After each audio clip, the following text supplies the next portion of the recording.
ఉండి జ్ఞానాన్ని వినాలనుకున్నవారు ధ్యాన స్థితిలో ఉండి జ్ఞానాన్ని వినండి మాస్టర్స్. ఈ జ్ఞానాన్ని స్టార్ట్ చేసుకునే ముందుగా మన పరమ గురువులైన సుభాష్ బ్రహ్మశ్రీ పత్రిజీ మాస్టర్కి, స్వర్ణమాలమ్మకు అనంత కోటి హృదయపూర్వక కృతజ్ఞతలు. ఇంతటి అద్భుతమైన ప్లాట్ఫామ్ని అందించిన వంశీకిరణ్ మాస్టర్కి, సుకన్య మాస్టర్కి అనంత కోటి హృదయపూర్వక కృతజ్ఞతలు. సద్గురు మూమెంట్లో ఉన్న ప్రతి ఒక్క మాస్టర్కి హృదయపూర్వక కృతజ్ఞతలు. ఈ సెషన్కి అటెండ్ అయిన ప్రతి ఒక్కరికి పేరు పేరున హృదయపూర్వక కృతజ్ఞతలు. మనం అద్భుతంగా కోనేరు వరలక్ష్మి మాస్టర్ అందించిన జ్ఞానం దేవరహస్యాల్లో ఆ జ్ఞానాన్ని లాస్ట్ క్లాస్లో తెలుసుకున్నాము. దానికి కంటిన్యూషన్ ఈరోజు కంప్లీట్ చేద్దాం ఫ్రెండ్స్. శరీర అవయవాలకు దివ్యానికి ఉన్న సంబంధం, దాని గురించి తెలుసుకుంటూ వస్తున్నాం మనం. అయితే దాని గురించి మాస్టర్ చాలా అద్భుతంగా, అంటే మన స్థితి ఎలా ఉండాలి, మన మన ఆత్మస్థితి మారే కొద్దీ మనలోనే దివ్యత్వంలోకి, మన లోపలికి మనం ప్రయాణించే కొద్దీ ఆ దివ్యత్వానికి మనం దగ్గరవుతాము. అలానే మాస్టర్స్ మన ద్వారా ఏదైతే వర్క్ చేయించాలో ఆ వర్క్ చేయిస్తూ మనం ఏదైతే ఈ భూమి ఫ్రీక్వెన్సీ ఏ విధంగా మారబోతుందో దానికి అనుగుణంగా ఎలా ఉండాలని చెప్పి మాస్టర్స్ యొక్క అనుభవాలు, అంటే హాస్టల్లోకి వెళ్ళి ప్రతి డైమెన్షన్కి పత్రిజీ మాస్టర్తో జర్నీ చేస్తూ మనకి చాలా అద్భుతమైన జ్ఞానాన్ని ఈ బుక్ ద్వారా అందించారు ఫ్రెండ్స్. అయితే మనకి లాస్ట్ క్లాస్ మనం ఏం తెలుస్తున్నాము, అవగాహన తరంగాలు అంటే చంద్రలోకంలో కాంతి ఏదైతే ఆ లోకంలోకి వెళ్ళి ఆ కాంతి తరంగాలని చిప్స్ ద్వారా అణువుల్లోకి తీసుకుని రావడం జరిగింది. అలా సుభాష్ బ్రహ్మశ్రీ పత్రిజీ మాస్టరు మెడిటేషన్ చేసేటప్పుడు వారి యొక్క ఫ్లూట్ నాదంతో ఈ భూమి మీద ఉన్న మానవ జాతికి అందరికీ కూడా ఆ కాంతి తరంగాలని వెనుపూసలో ఆ కాంతి తరంగాలని స్థితం చేయడం జరిగింది. అవి ఏ కాంతి తరంగాలు? అవగాహన శక్తి తరంగాలు. అండ్ అది మనం లాస్ట్ క్లాస్లో తెలుసుకున్నాం ఫ్రెండ్స్. ఇంకా మనకి కోనేరు వరలక్ష్మి మాస్టరు వారి యొక్క అనుభవాలు ఏం చెప్తున్నారో చూద్దాం ఫ్రెండ్స్. ఇక్కడ ఏ ఒక్కరు ఆయనకు ఎక్కువ కాదు, ఎవరికి ఏది కావాలో అది చేసే వెళ్ళారు. మనకు తెలియనిది దాన్ని పక్కన పెట్టేద్దాం, వ్యాఖ్యానం చేయొద్దు. అంటే సుభాష్ బ్రహ్మశ్రీ పత్రిజీ మాస్టరు మనకి వారు చెయ్యాల్సిన దానికన్నా కానీ అన్ని అందించి వెళ్ళారని చెప్పి ఇక్కడ చెప్తున్నారు ఫ్రెండ్స్. అయితే ఏది కూడా వ్యాఖ్యానం చేయొద్దు, అంటే ఏది కూడా మనకి తెలిసి తెలియకుండా మిడిమిడి జ్ఞానంతో కూడా ఎప్పుడు కూడా మాట్లాడుకోరు ఫ్రెండ్స్. ఒకవేళ ఏదైనా విన్నారనుకోండి, ఓకే, వాళ్ళకి ఆ స్థితిలో ఏమర్థమైందో మనకి తెలియనప్పుడు దాని గురించి మాట్లాడకూడదు, విని వదిలేయాలి. ఇక్కడ అది చెప్తున్నారు. ఇక్కడ శాస్త్రీయత రూపంలో కొన్ని లోపాలు ఉన్నాయి. అవి మారితే చాలు, ఆ లోపాలు మారితే చాలు, అన్నీ సర్దుకుంటాయి.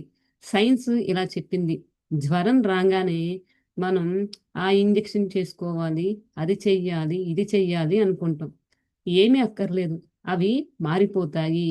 ముఖ్యంగా ఏమిటంటే మానసిక ప్రవర్తన మనస్సు తలపై భాగంలో ఉంటుంది, తల మధ్యలో ఉంటుంది. తలకి ఎడమ భాగాన క్రింద గత జన్మల రికార్డు ఉంటుంది. మనలోనే అన్ని ఉంటాయని చెప్పి చెప్తున్నారు. అలానే ఇక్కడ ఏం చెప్తున్నారు, మనకి జ్వరం రాగానే ఏంటి, ముందు ఫీవర్ వస్తే అరే నాకు ఫీవరిష్గా ఉంది, మన మైండ్ ఏం చెప్తుంది, ఒక టాబ్లెట్ వేస్తే తగ్గిపోతుంది. ఎందుకు? మన పెద్దవాళ్ళు అలా పెరిగారు కాబట్టి, ఆ పెద్దవాళ్ళు అలా పెరిగారు కాబట్టి.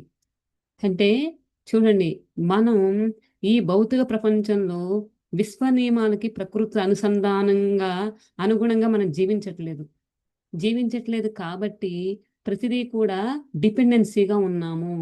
మనల్ని మనము హీల్ చేసుకునే శక్తి మనలోనే ఉంది. అది ఇక్కడ చెప్తున్నారు. ఎలా? ఇక్కడ శాస్త్రీయ రూపంలో కొన్ని లోపాలు ఉంటాయి, అవి మారితే చాలు. ఆ లోపాలు మారితే చాలు అన్నీ సర్దుకుంటాయి. సైన్స్ ఇలా చెప్పింది. జ్వరం రాగానే మనం ఆ ఇంజెక్షన్ చేసుకోవాలి. అది చెయ్యాలి, ఇది చెయ్యాలి అని అనుకుంటాం. ఏమీ అక్కర్లేదు. అవి మారిపోతాయి.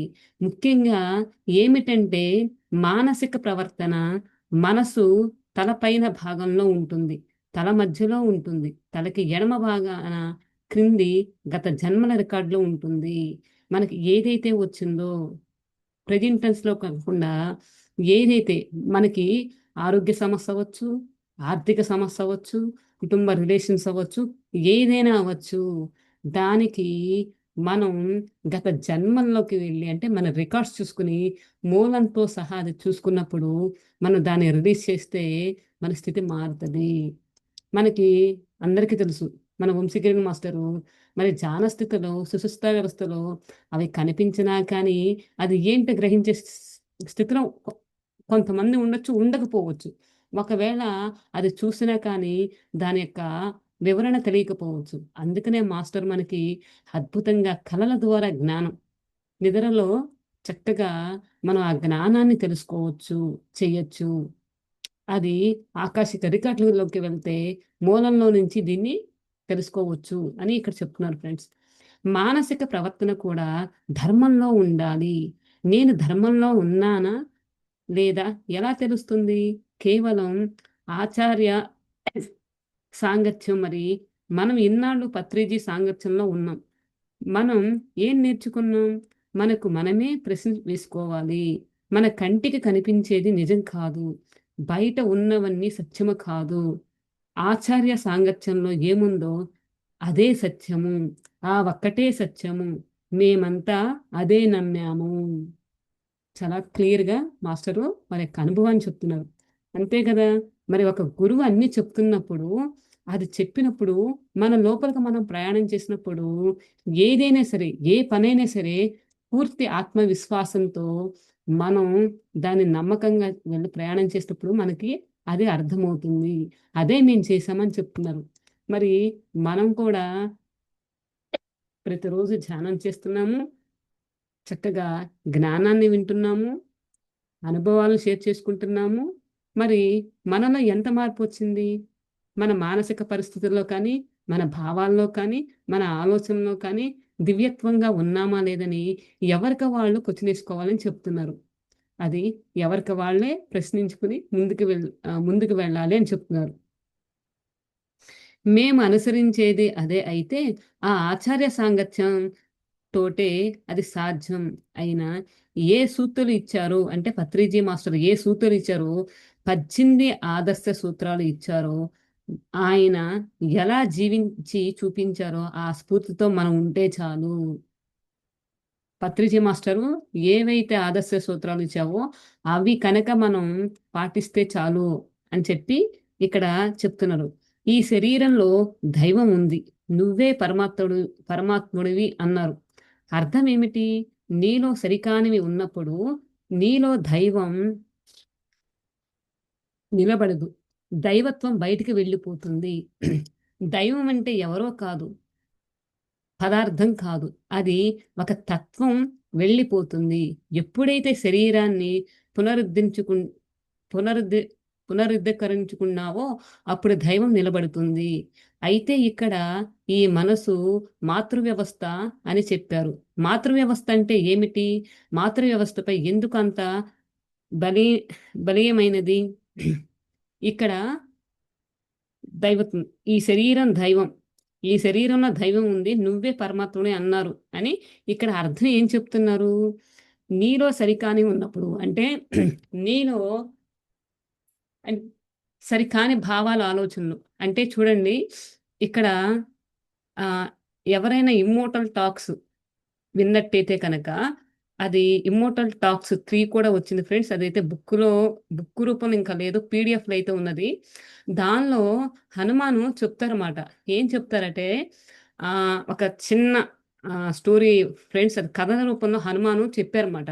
అంటే 41 ఇయర్స్‌కి ప్రతి సంవత్సరం కూడా 41 సంవత్సరాల తర్వాత హనుమాన్ అక్కడికి రావడం జరుగుతుంది. అక్కడ మాతంగులకి జ్ఞానాన్ని అందించడం జరుగుతుంది. అయితే ఆ జ్ఞానాన్ని అందించే సమయంలో ఇక్కడ ఏం జరుగుతదంటే మహాశివుడికి, విష్ణుమూర్తికి ఒక ఈ భూమి మీద అసల మానవుడనేవాడు అసలు తను ఆత్మ అనే సంగతే మర్చిపోయాడు. అజ్ఞానంతో జీవిస్తున్నారు. మరి ఈ భూమండలం మొత్తాన్ని కూడా అంటే మొత్తం కూడా దీన్ని ఈ ప్లానెట్‌నే మొత్తం కరిగించేద్దాం అని చెప్పి అనుకుంటారన్నమాట. అప్పుడు విష్ణుమూర్తి అంటారు కొంతమంది అవేకెన్ అయ్యారు. అంటే అలా కాదు. కొంతమంది అందరూ కూడా ఆ స్థితిలో లేరు. కొంతమంది ఉన్నారు అన్నప్పుడు, మరి ఆ కొంతమందిని ఇచ్చేయడానికి ఇది మొత్తం చేయడం కరెక్ట్ కాదన్నప్పుడు, మహాశివుడు ఏం చేస్తాడంటే అది ఆ డిస్కషన్ జరిగిన తర్వాత మహాశివుడు అందరికీ కూడా ఈ కాంతి తరంగాలని అంటే ఒక కాంతిని పంపించడం జరుగుతుంది. అలానే కల్కి అంటే ఒక చేతిలో ఒక ఒక ఆయుధాన్ని పట్టుకొని ఒక కాంతిని పంపించడం. ఎవరైతే సోల్ లెవెల్‌లో అవేకెన్ అవుతారో వాళ్ళు నేను ఈ శరీరంలో జీవిస్తున్న దివ్యాత్మ స్వరూపాన్నని తెలుసుకున్న వాళ్ళకి వాళ్ళు అంటే ఈ మార్గంలో ఈ మ జనన మరణాల చక్రాల్లో నుంచి బయటికి రావడానికి ఎవరైతే సిద్ధంగా ఉన్నారో ఆ ఖడ్గం సహాయంతో ఈ సరికానివన్నీ కూడా తప్పించి దైవత్వం వైపు మళ్ళిస్తానని చెప్పి చెప్పడం జరుగుతుంది. అలానే భూమండలంలో ఉన్న ప్రతి వారికి కూడా ఆ కాంతి స్ప్రెడ్ చేయడం జరుగుతుంది. స్ప్రెడ్ చేసిన తర్వాత దానిలో అంటే అక్కడ ఏం చెప్పారంటే సురలోకం, అసురలోకం. అంటే సురలోకం అంటే విశ్వ నియమాలకి, ప్రకృతి నియమాలకి అనుగుణంగా జీవించేవాళ్ళమాట. అసురలోకం అంటే విరుద్ధంగా జీవించేవాళ్ళమాట. మరి ఇంత పంపించినా కానీ ఎవరైతే ఉన్నారో అప్పుడు ఆ లోకాన్ని డివైడ్ చేయడం జరిగింది. సురలోకం, అసురలోకం.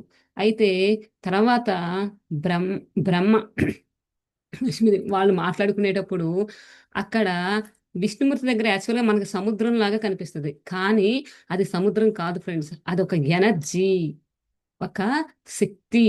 అక్కడ అలా మనకి చూస్తే అలా ఉండదు. కానీ మనం ఎప్పుడైతే మన అంతరంగంలోకి ప్రయాణం చేసి ఆ స్థితికి వెళ్తామో, అక్కడ ఉన్నది కూడా ప్రతిదీ మనం అర్థం చేసుకోగలుగుతాము. అక్కడ మను అనే వ్యక్తి అద్భుతంగా మాట్లాడినప్పుడు, అబ్బా! ఆ సురలోకి ఎంత చెప్తున్నారు కదా! ఒకసారి వెళ్దామా అని చెప్పి తనకి తెలియకుండా కోరిక పుడుతదన్నమాట.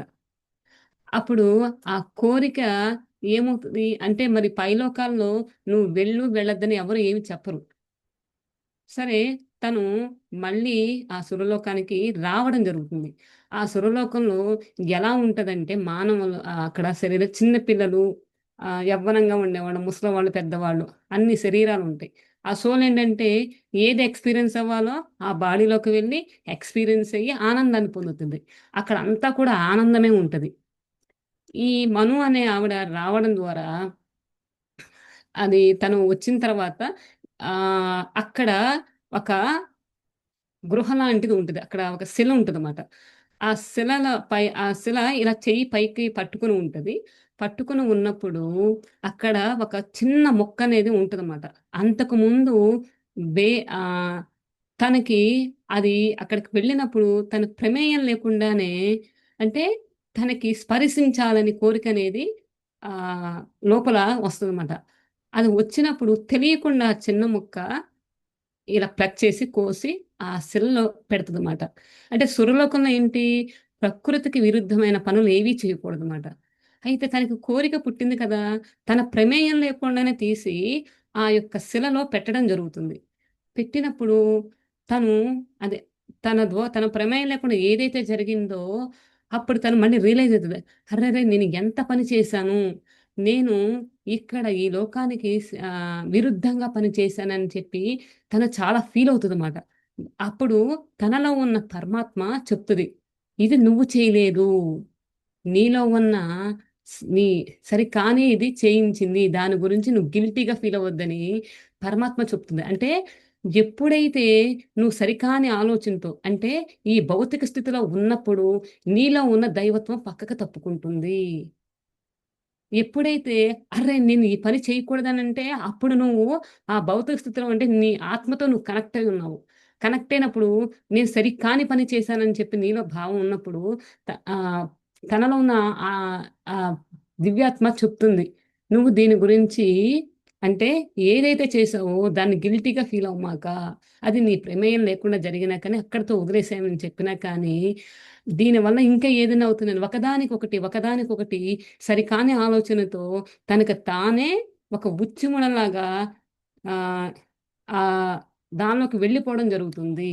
అంటే ఇక్కడ ఏంటి, ఇక్కడ మనకి మాస్టర్ కూడా ఏం చెప్తున్నారు, ఈ శరీరం ఈ శరీరంలో దైవం ఉంది, నువ్వే పరమాత్ముడివి అన్నారు. అర్థం ఏమిటంటే నీలో సరికానివి ఉన్నప్పుడు నీలో దైవం నిలబడదు, దైవత్వం బయటికి వెళ్ళిపోతుంది. ఎప్పుడైతే మనలో సరికాని ఆలోచనలు, సరికాని భావాలు, సరికాని దృష్టి ఉన్నప్పుడు అప్పుడు ఈ మనసు ఏదైతే సరికాని ఉన్నాయో అవి ఉంటాయి. నీలో ఉన్న పరమాత్మ సైలెంట్ అయిపోతుంది. ఇవన్నీ ఇవన్నీ ఈ స్థితి మనలో, అందుకని అక్కడ చెప్పారు మనలో ఉన్న మనసు అంటే మన ఆత్మస్థితిలో కూడా ధర్మంగానే ఉండాలి. నీ ఆత్మస్థితిలో ఏదైతే ఉంటుందో బయట నువ్వు అదే చెయ్యాలి. అలా చెయ్యాలి అని అంటే నీ పూర్ణాత్మతో నువ్వు అనుసంధానమై ఉండాలి. ఎప్పుడు కూడా ఎరుకుతో ఉండాలి. అంటే భౌతికంగా తల్లిదండ్రులు పిల్లలను పర్యవేక్షణలో ఉన్నప్పుడు వాళ్ళు ఎంత అద్భుతంగా వాళ్ళు రాణించగలుగుతారో అలానే మన సోల్ కూడా మన పూర్ణాత్మతో అనుసంధానం అవ్వాలి. అనుసంధానమైనప్పుడు ఏది మంచి, ఏది చెడు అని అక్కడ చెప్పడం జరుగుతుంది. అదే ఇక్కడ మనకి మాస్టర్ చెప్పడం జరిగింది ఫ్రెండ్స్. అందుకని మనం ఈ ప్రయాణం చేసేటప్పుడు మనలో ఉన్నవి అంటే మనలో ఉన్న దైవాన్ని ఉన్నప్పుడు సరికాని ఆలోచన వచ్చిందా అది అక్కడితో అది సాక్షిభూతంగా చూడండి. దానికి ఆలోచనలకి వెళ్ళిపోకూడదు. అంటే గతంలో మనం వచ్చాం అలా. కానీ ఆ ఆలోచన వచ్చినప్పుడు దాన్ని గమనిస్తూ దాన్ని వచ్చేప్పటికి మనం దానికి ఎళ్ళకుండా అక్కడే ఆ ఆలోచన ఆపి ఎరుకు స్థితిలో ఉండి మనం దానికి ఒక పాజిటివ్‌గా ఆలోచిస్తే మనం దైవానికి కనెక్ట్ అయి ఉన్నప్పుడు సాధన చేయగా ఎరుకు స్థితి అనేది పెరుగుతుంది. అదిక్కడ చెప్తున్నారు. అయితే ఇక్కడ ఈ మనసు మాతృ వ్యవస్థ అని చెప్పారు. మాతృ వ్యవస్థ అంటే ఏమిటి? మాతృ వ్యవస్థ ఎందుకు అంత బలీయమైనది? రామ్తా అని ఒక మాస్టర్ ఉన్నారు. ఆ యుగంలో వివాహాలు లేవు. స్త్రీలు భయంకరమైన పరిస్థితిలో ఉండేవారు. ఆ సమయంలో రామ్తా గారు తీసుకున్న నిర్ణయమే స్త్రీకి రక్షణగా ఒక పురుషుడు ఉండాలి అని, దాని పేరే వివాహం. అంటే ఆ సమయంలో, ఆ యుగంలో ఈ వివాహ వ్యవస్థ అనేది ఆ స్త్రీకి సంరక్షణగా ఉండాలంటే ఒక పురుషుడు కావాలి అని ఉండాలి అని చెప్పి అప్పుడు దాని పేరే వివాహం. ఆ వివాహ వ్యవస్థ అనేది అలా వచ్చిందని ఇక్కడ చెప్తున్నారు. ఒక స్త్రీకి ఒక పురుషుడు రక్షణగా కుటుంబ వ్యవస్థ ఏర్పడింది. కుటుంబ వ్యవస్థ నుండి సంఘ వ్యవస్థ ఏర్పడింది. సంఘ వ్యవస్థ నుండి ప్రపంచ వ్యవస్థలు ఎన్నో ఏర్పడ్డాయి. చూసారా ఫ్రెండ్స్? ఎంత ఎనకాల ఎంత దాగి ఉందో. అనేక రకాలైన నాగరికతలు వచ్చాయి. వ్యవస్థలు వచ్చాయి. అన్నీ కూడా చిన్నాభిన్నమైపోయాయి. మళ్ళీ కొత్త వ్యవస్థలు వస్తూనే ఉన్నాయి. అంటే మరి ఒకదానికొకటి సరికానిది ఉన్నప్పుడు ఒకదానికొకటి అటాచ్‌మెంట్ అయి ఉన్నాయి. అందుకనే మన పత్రిజీ మాస్టర్ ఏమన్నారు? ప్రతి గృహంలో కూడా ధ్యాన మహిళ ఉండాలి. ధ్యానం చేసే మహిళ ఉంటే అప్పుడేమవుతుంది? ఆ కుటుంబంలో ఉన్న వాళ్ళందరినీ కూడా అర్థం చేసుకునే స్థితిని ఉన్నప్పుడు, కుటుంబం మారినప్పుడు చుట్టుపక్కల వాతావరణం మారుతది. దాని ద్వారా ఎంతో కూడా పరిణితి ఇక్కడ అదే ఒకదానికొకటి లింక్ అయి ఉంటది. ఇక్కడ ఒక స్త్రీ ఒక పురుషుడిగా రక్షణ కుటుంబ వ్యవస్థ ఏర్పడింది. ఈ కుటుంబ వ్యవస్థ ఎలా సంఘం ఒక సంఘ వ్యవస్థ ఏర్పడింది. ఆ సంఘం నుంచి ప్రపంచ వ్యవస్థలన్నీ ఏర్పడ్డాయి. మరి మనలో కూడా మార్పొచ్చిందనుకోండి, ఎంతమందైతే మెడిటేషన్‌లోకొచ్చారో అంతమంది మారినప్పుడు ఆటోమేటిక్‌గా ఆ చైతన్యం పెరిగి, ఆ చైతన్య ఎనర్జీసు ఎవరైతే అజ్ఞానంలో జీవిస్తున్నారో వారు కూడా మారడం జరుగుతుంది. అప్పుడు ఒక కుటుంబం మారితే, ఆ చుట్టూ ఉన్న సంఘం, వ్యవస్థ, ప్రపంచం, ఈ భూమండలం మొత్తం కూడా మారుతుంది. అయితే ఈ వ్యవస్థ వలన నాగరికతలు ఇవన్నీ ఎలా వచ్చాయో, మళ్ళీ ఇవన్నీ కూడా దివ్యత్వంలోకి ఎలా ఎళ్తాయి? దివ్యత్వపు చైతన్యం ద్వారానే వెళ్తాయి. అలా వెళ్ళాలి అనంటే మనందరం కూడా ఈ భూమండలాన్ని దివ్యత్వంగా మారడానికే మార్పు రావడానికే మనం రావడం జరిగింది ఫ్రెండ్స్. అందుకనే మన మాస్టర్స్ కూడా మరి ఎందుకు ప్రతి ఒక్కరికి జ్ఞానాన్ని పంచుతుంది? అందరిలో అవగాహనని తీసుకురావడానికి. అయితే ఇక నుండి మాతృ ఇక నుండి మాతృ వ్యవస్థ అన్నారు. కానీ ఇక్కడ పత్రిజీ ఏమి చెప్పారు? మాతృ సా స్వామ్య వ్యవస్థ అని చెప్పారు. మాతృ స్వామ్య స్వామ్య స్వామ్య అంటే ఏమిటి? అంటే దేవత. ఒక స్వామిని గర్భంలో ధరించడం అంటే బిడ్డను ఇస్తున్నామంటే ఒక దేవిని ఇస్తున్నాము. ఇలా స్వామ్య వ్యవస్థ ఏర్పడింది. అంటే మరి ఒక దివ్యత్వ స్వరూపం ఈ భూమి మీదకి తీసుకురావాలి అని అంటే ఏంటి? మనందరం కూడా దివ్యాత్మ స్వరూపులేం కదా! దాని గురించి ఇక్కడ చెప్తున్నారు. నాకు కనెక్ట్ అయిన పాయింట్ ఫ్రెండ్స్. దీని గురించి కనుక ఇంకా వివరంగా ఎవరికైనా తెలిస్తే కనుక తప్పకుండా క్లాస్ అయిన తర్వాత షేర్ చేయండి ఫ్రెండ్స్. ఇలా స్వామ్య వ్యవస్థ ఏర్పడింది. నాటి నుంచి నేటి వరకు మాతృ వ్యవస్థే ఈ ప్రపంచాన్ని, భూమిని రక్షిస్తూ వచ్చింది. మాతృ వ్యవస్థ ఒకటే ఎలాంటి స్వార్థం లేనిది. భార్యాభర్తల్లో కూడా ఏదో ఒక స్వార్థం, గొడవలు ఉంటాయి. అనేక రకాలైన వ్యవస్థలు ఉన్నాయి. ఈ వ్యవస్థ మారేదాకా ఇంతే కానీ బిడ్డలని అలా అనలేవు. ఎంతో ఇష్టంతో, ఎంతో ప్రేమతో ఆమె నా బిడ్డ, నా ప్రాణం అంటూ పెంచుకుంటాము. ఆ బిడ్డ దగ్గరకు వచ్చేసరికి మనసుకి ఏ ఆలోచన ఉండదు. అదే మాతృ వ్యవస్థ. అది అక్కడ ముఖ్యం. ఏ ప్రేమతో, కల్మషం, కోరిక లేనటువంటి ఆలోచనలతో మన బిడ్డలను పెంచుతామో అది ప్రపంచాన్ని రక్షిస్తుంది. భూమాతకి శాంతి కలిగిస్తుంది. యువత బిడ్డలను భూమి మీదకు తేవాలా వద్దా? ఏది ముఖ్యము? ఇప్పుడు ఆ బిడ్డలను ఎలా దించాలి? ఎలా రక్షించాలి? పైలోకాలలో ఉన్నతమైనట్టు వంటి లోకాల నుంచి వారిని తీసుకురావాలి. గవర్నమెంటు ఎన్నో శాఖలున్నాయి. అలాగే ఆధ్యాత్మికలో కూడా చెప్పలేనన్ని శాఖలు ఉన్నాయి.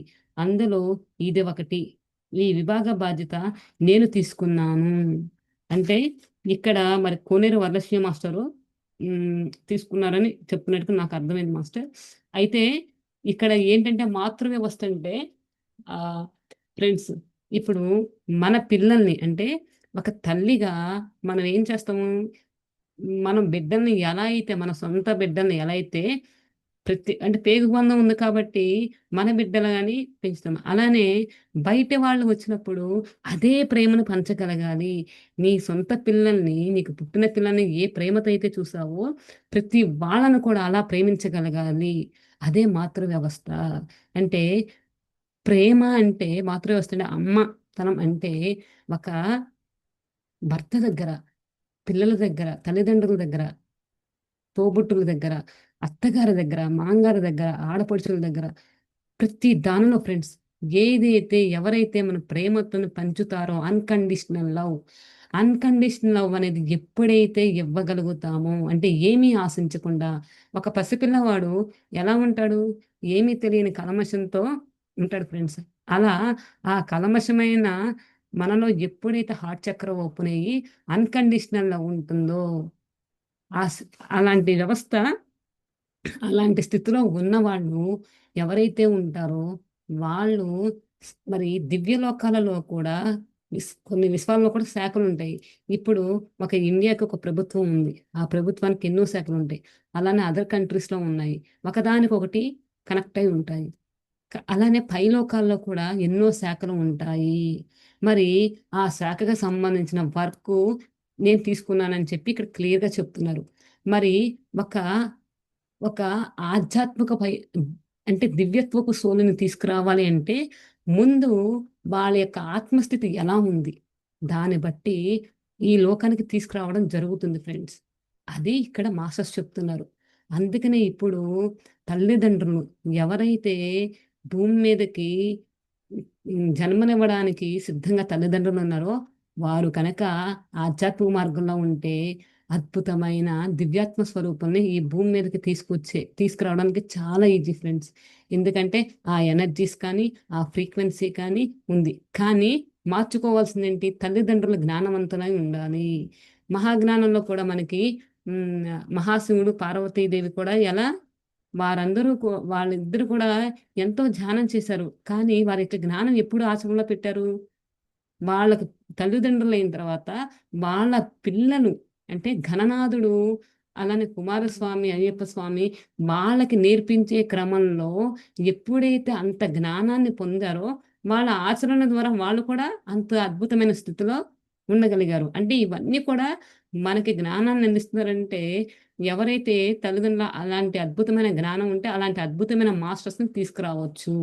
అలానే అంటే గర్భంతోనే కాదు. పార్వతీదేవి అక్కడ ఏం చేసింది? పసుపు ముద్దతో వినాయకుడిని చేసి ప్రాణం అనేది పోసింది. అంటే క్రియేషన్ సృష్టించగలిగే శక్తి. ఆ సృష్టించగలిగే శక్తి ప్రతి మనలో కూడా ఉంటుంది. కానీ మనం ఆ స్థితికి వెళ్ళాలి అని ఇక్కడ చెప్తున్నారు ఫ్రెండ్స్. ఈ పసికందులను మహాజ్ఞానంతో ఉన్నవారిని ఎవరినివ్వాలి? ఎ ఎవరి గర్భంలో పెట్టాలి? ఇదంతా పెద్ద సబ్జెక్టు. పెద్ద పని. అది ఆ కన్యలు ఎలా ఉండాలి? మాంసాహారం మానేసి ధ్యానంలో ఉండాలి. భూమి మీద ఇక్కడ అనేక పురాణాలు ఉన్నాయి. వాటిలో స్వర్గ పురాణం కూడా ఉంది. ఈ పేరు ఎక్కడ వినని ఉండరు. ఒకప్పుడు మానవుడే మాధవుడిగా ఉన్నాడు. మాతృస్వామ్య వ్యవస్థ అన్నారు. అంటే ఏమిటి? అనేక రకాలైన వ్యవస్థలు ఉన్నాయి. ఈ వ్యవస్థ మారేదాకా ఇంతే అంటారు. ఈ సంఘం ఇంతే. వ్యవస్థ మారేదాకా బాగుపడదంటారు. ఒకప్పుడు బాల్య వివాహాలు ఈ వ్యవస్థ మారాలి. ఏదో ఒక మహానుభావుడు వస్తాడు. ఆ వ్యవస్థ మార్చి అన్నీ చూపిస్తాడు. వ్యవస్థలు చిన్నాభిన్నమైపోయి ఈ లోకం పనికిరానిదిగా కూడా అన్నారు. కానీ మాతృస్వామ్య వ్యవస్థ మాత్రం అలాగే ఉంది. అందరి జీవితాల్లోనూ ఉంది. పక్షులలోనూ ఉంది, జంతువులలోనూ ఉంది, చేపల్లోనూ ఉంది, చివరికి వృక్షాలలో కూడా ఉంది. మానవులలో ప్రతి జీవి తన బిడ్డను కాపాడుకోవడానికి సిద్ధంగా ఉంటాయి. ప్రతి పక్షి పోరాడుతుంది. పొద్దున నుంచి సాయంకాలం దాకా తన చిన్న ముక్కుతో ఆహారాన్ని తెచ్చి పిల్లలకు పెడుతుంది. ఎవరి కోసం కష్టపడుతుంది? తన బిడ్డల కోసం. అంటే మాతృ వ్యవస్థ అనేది ఆ జీవుల్లోనే పొందుపరిచి ఉన్నాయి. అంటే ఎన్ని వ్యవస్థలొచ్చినా కానీ మాతృ వ్యవస్థ అనేది అద్భుతంగా ప్రతి దానిలో కూడా ఉందని ఇక్కడ చెప్తున్నారు ఫ్రెండ్స్. మనలో ఉన్న కణాలలోనే పొందుపరిచి ఉన్నాయి. కాబట్టి పిల్లల్ని అలా చూసుకోగలుగుతున్నారు. అన్ని చిన్ అన్ని చిన్నాభిన్నాలు అయిపోయినా, ఈ తల్లితనం ఎందుకు చిన్నాభిన్నం అవ్వలేదు? ప్రేమ వ్యవహారాలు, భార్యాభర్తల విడాకులు, అన్నదమ్ముల తగాదాలు ఇవన్నీ చిన్నాభిన్నమవుతున్నాయి. కానీ బిడ్డల దగ్గర చిన్నాభిన్నం అవ్వలేదు. ఈ ప్రపంచంలో ప్రతి జీవికి తన బిడ్డలంటే ఎంతో ప్రేమ. అంటే అందుకనే మరి మాతృ వ్యవస్థకి అంత గొప్ప స్థానం ఇవ్వడం జరిగింది.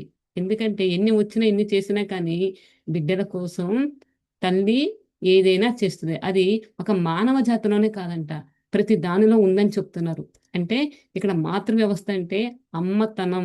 అమ్మతనం అంటే పేగు బంధం ఉంటేనే కాదు, లేకపోయినా కానీ కల్మషం లేకుండా అన్‌కండిషనల్ ఇవ్వగలిగే ప్రేమ.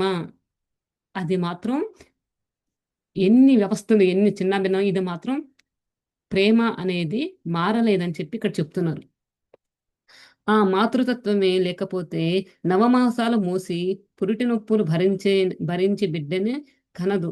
నాలుగో పరిధి, నాలుగో లోకం ప్లేడియన్స్ అంటారు.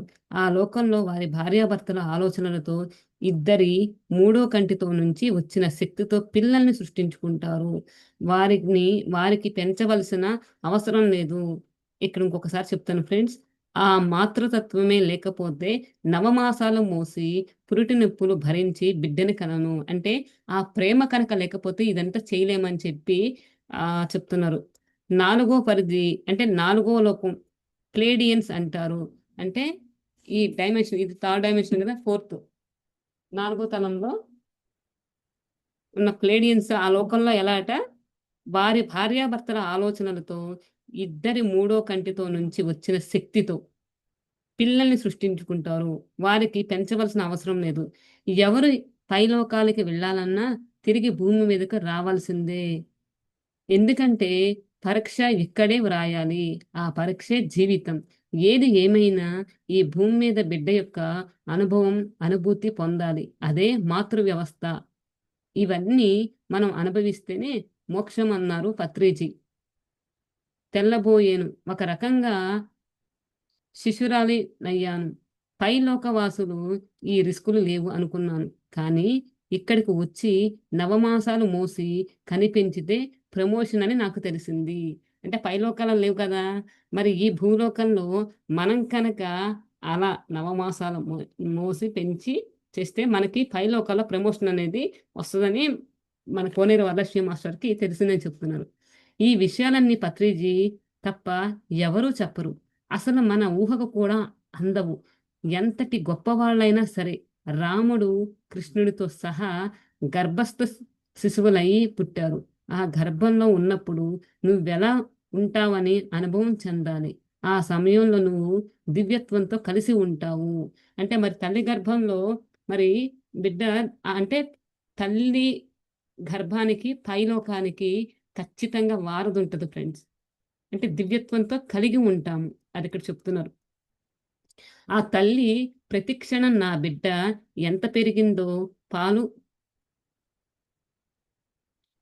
పాలు తాగాలి. పళ్ళ రసాలు పళ్ళు తీసుకోవాలి. నా కోసం కాదు బిడ్డ కోసం. బలం కావాలి అని తెల్లగా పుట్టాలంటే ఏమి చెయ్యాలి? ఇలా ఎన్నో ఆలోచనలు ఆ బిడ్డ మీదే ప్రసవించేదాకా ఆలోచనలన్నీ ఉంటాయి. ఎలా కూర్చోవాలి? ఎలా తినాలి? అన్ని ఆలోచనల ప్రభావం శిశువు మీద ఉంటుంది. మరి అంతే కదా ఫ్రెండ్స్! ఇక్కడ ఉన్నవాళ్ళం ప్రతి ఒక్కళ్ళం కూడా ఈ అనుభూతిని మనం ఎక్స్‌పీరియన్స్ చేసిన వాళ్ళమే. ఆ శిశువు ఏమిటి? పరమాత్మ స్వరూపం, దివ్యం. నీ బిడ్డ మీద నువ్వు ప్రేమ చూపించుకుంటున్నావంటే అదే నిజమైన దైవం. శరీర అవయవాలకి దివ్యత్వంతో కలయిక అంటే ఇదే. దానితోనే నువ్వు అనుక్షణం కలిసి ఉన్నట్లు. ఆ దైవమే కదా ఆ తల్లి, ఆ శిశువు. అందుకే మాతృవ్యవస్థ చిన్నాభిన్నం కాలేదు. ఇకపోతే స్వర్గ పురాణం, స్వర్గ పురాణం పేరు మనుచరిత్ర. మనిషి మానవుడయ్యాడు. మానవుడు మనువు అయ్యాడు. మనువు 1000 సంవత్సరాలు తపస్సు చేసి 1000 సంవత్సరాలు మొత్తం జీవించినప్పుడే దైవం అవుతాడు. అది మను చరిత్ర. మను చరిత్ర చదివితే తెలుస్తుంది. అంటే మను చరిత్ర అనేది చదివితే దీని గురించి పూర్తిగా అర్థమవుతుందని చెప్తున్నారు. దీనిని స్వర్గ పురాణం అంటారు. ఒకప్పటి మానవుడే మనువుగా మారాడు. ఇక్కడ మనిషి మాంసాహారం మానాడు. కానీ ఇంకా మనువు అవ్వలేదు. అంటే ఇక్కడ నాకర్థమైన పాయింట్స్ నేను చెప్తాను ఫ్రెండ్స్.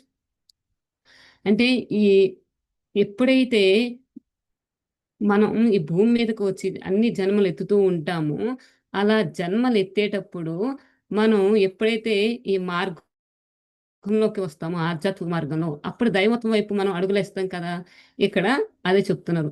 మనం 1000 సంవత్సరాలు తపస్సు చేసి 1000 సంవత్సరాలు మొత్తం జీవించినప్పుడే దైవం అవుతాడు. అది మను చరిత్ర. మాంసాహారం ఇక్కడ మనిషి మాంసాహారం మానడు. కానీ ఇంకా మనువు అవ్వలేదు. 11వ మనువు 1000 సంవత్సరాలు తపస్సు చేసి విష్ణుమూర్తిని మోక్షప్రాప్తి అడిగాడు. మోక్షమంటే ఏమిటి? నీవనుకున్నట్లు తపస్సు చెయ్యగానే మోక్షము. నువ్వు భూమి మీద ఉండి వరు వరుదుని అన్న దేవతతో 1000 సంవత్సరాలు కాపురం చేసిన తరువాత నీ శరీరంలో ఏవైతే ఉన్నాయో అవన్నీ పూర్తయ్యాకే నువ్వు దైవం అవుతావు. అప్పుడు మోక్షగామి అవుతావు. అంటే ఏదైతే ఉందో మన పత్రిజ మాస్టర్ ఏం చెప్పారు? సంసారంలో ఉంటేనే నిర్వాణ. అంటే సంసారంలో ఉంటూ ఆధ్యాత్మికంగా, భౌతికంగా అంటే కుటుంబ ధర్మాన్ని నువ్వు పాటిస్తూ ఆధ్యాత్మిక ధర్మాన్ని, కుటుంబ ధర్మాన్ని 2 కూడా వస్తూ నీలోలో ఉన్న ప్రతి దానిలోనూ దివ్యత్వాన్ని ఎప్పుడైతే పొందుతావో అప్పుడు మోక్షగామి అవుతావు అని చెప్పి ఇక్కడ నాకు కనెక్ట్ అయిన పాయింట్ ఇది ఫ్రెండ్స్. అది మనుచరిత్ర అంటే పెద్దవాళ్ళు మనల్ని 1000 ఏళ్ళు బతుకుతావు నాయన అని ఆశీర్వదిస్తారు. మనుచరిత్ర తప్పకుండా చదవండి. మన పూర్వీకుల గురించి మనమే తెలుసుకోకపోతే ఎలా? కుర్చీకి 4 కాళ్ళు ఉంటాయి. 4 కాళ్ళు ఉంటేనే అది స్థిరంగా ఉంటుంది. అలా ఉంటేనే మనం కూర్చోగలుగుతాము. ఇప్పుడు దీనికి కూడా 4 దిక్కులు ఉంటాయి. మనం చేసే ధ్యాన స్థితికి కూడా 4 కాళ్ళు ఉంటాయి. అవి ఒకటి ఆకాశం, మనసు, 2 మనసు, 3 మాధ్యమం, మధ్య మార్గంలో ఉండాలి అంటారు. 4 కాంతి. ఆకాశంలో నుండి కాంతి వస్తుంది. సూర్యుని కాంతి వస్తుంది కదా! చంద్రుని కాంతి వస్తుంది కదా! వస్ సూర్యుని కాంతి వస్తుంది కదా! చంద్రుని కాంతి వస్తుందా? లేదా? నువ్వు ధ్యానంలో కూర్చుంటే దివ్యంలో నుండి కాంతి దిగుతుందా? లేదా? ఆకాశం నుండి కాంతి వస్తుంది. అది మనసులో ప్రకాశిస్తుంది. అప్పుడే మధ్య మార్గంలో వస్తాం అంటూ ఉంటాం. ఇటు ఉంటాం. అప్పుడు నీకు స్థిరత్వం వస్తుంది. అప్పుడు నువ్వు ఏమి చెయ్యాలనుకుంటే ఆ స్థిరత్వం వస్తుంది. పత్రిజీ ఎంత జీవిత సత్యం విడమర్చి చెప్పారు. మరి అంతే కదా ఫ్రెండ్స్! మనం ధ్యాన స్థితిలో ఉన్నప్పుడు మనతో మనం అనుసంధానమైనప్పుడు ఆ ఫ్రీక్వెన్సీకి, ఆ ఎనర్జీస్‌కి కాంతి ద్వారా మాత్రమే మన జ్ఞానాన్ని స్వీకరించగలుగుతాం. ఇవన్నీ చెయ్యాలి అనంటే ప్రతిదీ కూడా ఎరుకు స్థితిలో ఉండి ఏదైతే నేర్చుకుంటున్నామో అది ఆచరణలో పెట్టినప్పుడు మనలో ఆ స్థిరత్వం వస్తుంది. అంటే మధ్య మార్గంగా ఉండాలి. మనకి వంశీకరణ మాస్టరు మనకి అర్థమయ్యే స్థితిలో ఎన్నో సార్లు ఎలా మధ్య మార్గంగా ఉండాలని ఈ భౌతిక ప్రపంచంలో ఉండేది ఎగ్జాంపుల్స్ తీసుకొని ఎంతో అద్భుతంగా మాస్టర్స్ మనకి వంశీకరణ మాస్టర్ ఎన్నో వీడియోస్‌లో చెప్పారు ఫ్రెండ్స్. మనం మాస్టర్స్ చెప్పే పత్రిజీ మాస్టర్ చెప్పే జ్ఞానం అది మనం అర్థం చేసుకునే స్థితి ఉన్నా లేకపోయినా మన వంశీకరణ మాస్టర్ మాత్రం మన భౌతిక జీవితంలో జరిగేయి ఎగ్జాంపుల్ తీసుకొని అది ఆత్మస్థితిలో ఎట్లా అర్థం చేసుకోవాలో చాలా అద్భుతంగా వివరించారు. అలా మాస్టర్స్ చెప్పేయి మనం కనుక ఆచరణలో పెడితే ప్రతిదీ కూడా సాధించగలుగుతాము. ఇక్కడ నాకు నాకు ఒక జీవిత సత్యం తెలిసింది. మనమేమిటో మనం తెలుసుకునే ముందు ఇతరులను క్షుణ్ణంగా గమనించాలి. నేనేమి అని ధ్యానం చేసుకుంటున్నాము, ఏమిటని తెలుసుకుంటున్నామని పత్రిజీ చెప్పినవన్నీ అన్వయించుకుంటాము. ఇతరులను కూడా గమనించుకోవాలి. మీ పక్కన ఉన్నవాళ్ళు ఏమి చేస్తున్నారు? 2 వైపులా ఉంటాడు. మానవుడు తోటి మాట ఒకటిలా ఉంటుంది. వెనక వైపు ఇంకొకలాగా ఉంటాడు. అంటే ఇక్కడ ఏదైతే మనం ధ్యానం చేస్తున్నామో, మన పక్కన ఉన్న తోటి వాళ్ళని కూడా గమనించుకోవాలి అని చెప్తున్నారు. అంటే మన ముందు ఒకలాగా, మన వెనక ఒకలాగా ఇంకోలా ఉంటాడని చెప్తున్నారు. అలాంటి వాళ్ళు ఇంకా ఎదగని పిల్ల ఆత్మ వాళ్ళు. అలాగే ఉంటారు. అంటే వాళ్ళక్కడ తప్పని చెప్పటం లేదు. వారి స్థితి గురించి చెప్తున్నారు. అంటే ఓకే. వాళ్ళ స్థితి అది. ఈరోజు కాకపోతే రేపు నేర్చుకుంటారన్న భావనతో ఉండాలి. అలా అని చెప్పి వాళ్ళతో ఉంటే మన ఎదుగుదలని మనం ఆపుకోకూడదు. అందుకనే మన ప్రయాణంలో మన చుట్టూ ఉన్న వాళ్ళు ఎలా ఉన్నారో గమనించుకోవాలి. అలా అని చెప్పి పక్క వాళ్ళని అక్కడ జడ్జిమెంట్ చేయడం కాదు. ఓకే. వాళ్ళకి ఆ స్థితిలో ఉన్న వాళ్ళకి అన్‌కండిషనల్ లవ్ ఎనర్జీస్‌ని ఇవ్వడం జరిగినప్పుడు, వాళ్ళు ఈ రోజు కాకపోతే రేపు మారుతారు. అంటే ఆ స్థితిలో ఉన్నప్పుడు మనం కూడా అలానే ఉన్నాము. ఆ స్థితి దాటి వచ్చాం కాబట్టి అది గ్రహించుకోవాలని ఇక్కడ చెప్తున్నారు మాస్టర్. పత్రిజీని తెలుసుకోవడం సాధ్యం అయ్యే పని కాదు. మన పక్కన ఉన్నవారే గమనించుకోలేకపోతున్నాం. నువ్వెవరో నువ్వే తెలుసుకోలేకపోతున్నావు. అలాంటిది పత్రిజీని తెలుసుకోవడం సాధ్యమా? అని అంటున్నారు. మన కుటుంబంలో ఉన్న వాళ్ళని గమనించుకోవాలి. బయట ప్రపంచంలోకి వెళ్ళగానే గమనింపు రాదు. 10 రోజులు వారందరితో మనం కలిసి ఉన్నప్పుడు ఎవరేమిటా అని క్షుణ్ణంగా గమనిస్తాము. మాతృ వ్యవస్థ సరిగ్గా జరగడం లేదు. పక్కన ఉన్నవాళ్ళని క్షుణ్ణంగా గమనించుకోలేనప్పుడు, మీ అభిప్రాయాలు వేరు వేరుగా రకరకాలుగా ఉండి, అవి మనసు నిండా నిండుకొని, ఇక్కడ నీ మాతృతత్వాన్ని దెబ్బ కొడుతుంటుంది. మాతృ వ్యవస్థ సరిగ్గా జరగడం లేదంటే, మీ పక్కనున్న వాళ్ళ లేదా వాళ్ళదా పూచి, ఎవరిది వ్యవస్థదా? మనదా?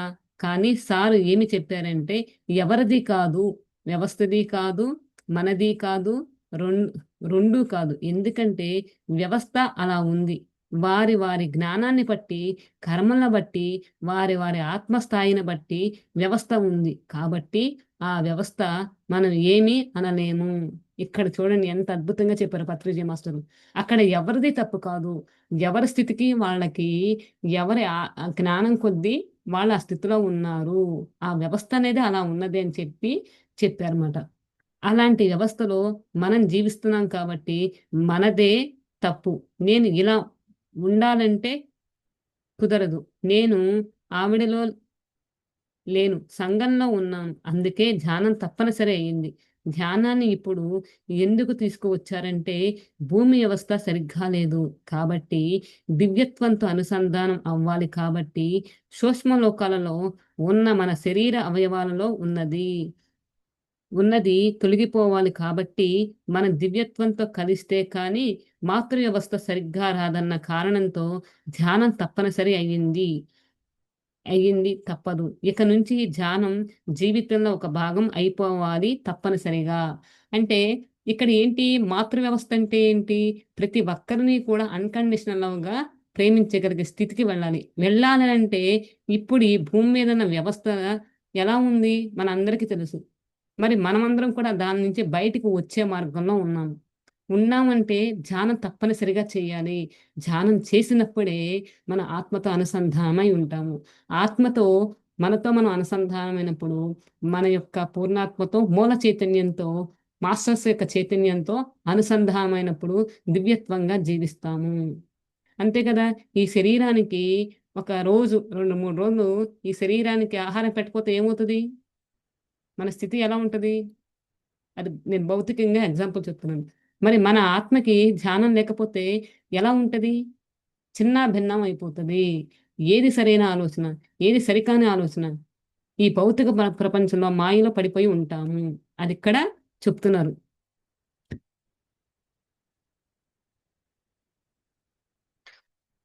అలాంటి వ్యవస్థలో మనం జీవిస్తున్నాం కాబట్టి మనదే తప్పు. నేను ఇలా నేను ఇలా ఉండాలంటే కుదరదు. నేను ఆవిడలో లేను. సంఘంలో ఉన్నాను. అందుకే ధ్యానం తప్పనిసరి అయింది.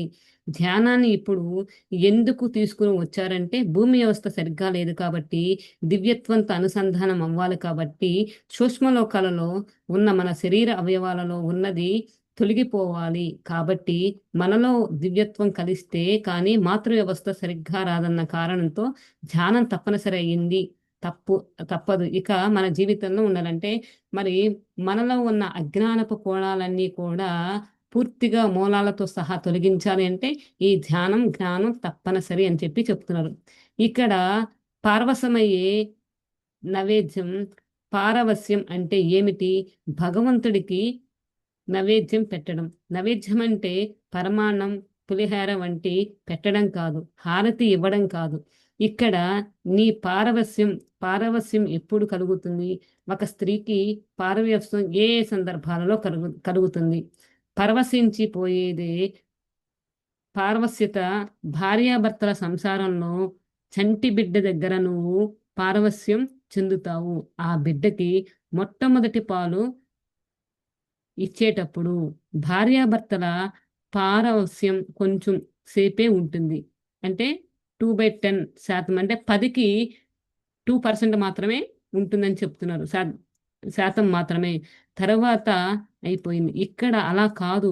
ఇక్కడ నీకు ఒక బిడ్డ అంటూ ఉంటే ప్రతి విషయంలోనూ పారవస్యమే. అంటే 10కి 10% నీ అంటే ఆనందానుభూతి చెందుతామని చెప్తున్నారు. జీవం అయిపోతుంది. సజీవం అవుతుంది. ఇది సృష్టి యొక్క ప్రకృతి యొక్క సిద్ధాంత నియమం. బిడ్డల్ని కన్నప్పుడు ఆ బిడ్డని అంటే భార్య కానీ, భర్త కానీ గుండెలకు హత్తుకుంటాము. అప్పుడు సర్వం మర్చిపోతాము. ప్రతి తల్లికి తెలుసు. నేను కొత్తగా చెప్పేది కాదు. ఉన్నదే మళ్ళీ చెప్తున్నాను. కాకపోతే ఇంతకుముందు గర్భధారణ వేరు. ఇప్పుడున్న గర్భాధానం వేరు. ఇప్పుడేమిటి అంటే ఉన్నత లోకవాసులు ఆత్మలు కొన్ని నియమాలు పెట్టారు.